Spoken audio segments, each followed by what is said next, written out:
자, 594번 문제풀이 시작하겠습니다. 50원, 100원, 500원짜리 동전이 각각 3개, 2개, 4개가 있다고 합니다.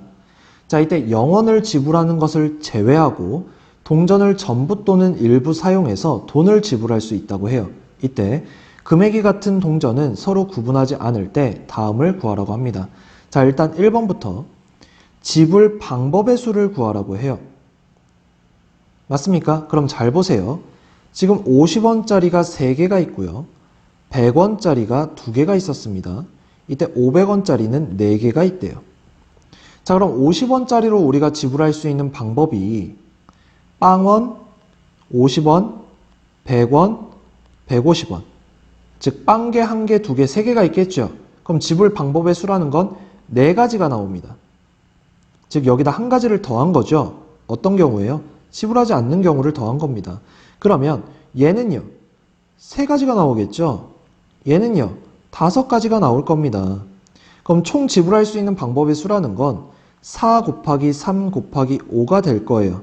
맞습니까? 근데 이 안에는 얘도 빵개, 얘도 빵개, 얘도 빵개인 경우 1가지가 포함되어 있어요. 근데 0원을 지불하는 것은 제외하라고 했으니까 그 1가지는 빼주셔야 합니다.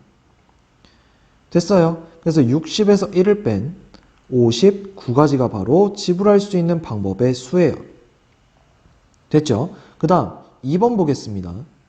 자, 2번은 무슨 문제냐면 지불할 수 있는 금액의 수예요.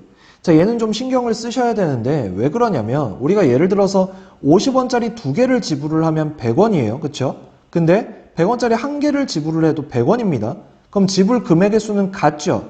그럼 이처럼 중복되는 경우가 포함되어 있다는 얘기예요. 됩니까? 그래서 2번을 할 때는 우리가 반드시 뭘 하라고 했어요? 환전해 주라고 했죠. 자, 이때 환전은 어떻게 하라고 했죠? 큰 단위의 돈을 작은 단위의 돈으로 다 환전할 수 있으면 전부 환전을 하라고 했습니다. 맞아요. 지금 잘 보세요. 50원짜리가 원래 3개가 있었고 100원짜리가 2개가 있었고 500원짜리가 4개가 있었습니다. 그러면 지금 이 500원짜리를 100원짜리로 환전하려면 100원짜리가 일단 몇 개 있어야 돼요? 5개 있어야 되죠. 근데 2개밖에 없어요. 500원짜리는 환전이 불가합니다. 근데 100원짜리를 50원짜리로 환전하기 위해서는 50원짜리가 2개가 필요한데 50원이 지금 3개 있어요. 그렇죠? 그러면 이 100원짜리를 전부 다 50원짜리로 환전을 합니다. 그럼 100원짜리가 2개면 50원짜리가 4개로 바뀌면서 총 7개로 바뀌죠. 됩니까? 그럼 50원짜리 7개, 500원짜리 4개를 가지고 1번처럼 지불할 수 있는 방법의 수로 문제를 풀어주시면 돼요. 돼요? 그러면 여기다 1을 더하면 8이고 여기다 1을 더하면 5니까 이제 8 곱하기 5고요. 여기에서 이제 또 1가지를 빼줘야겠죠. 왜? 둘 다 빵개를 지불하는 건 빼줘야 되니까.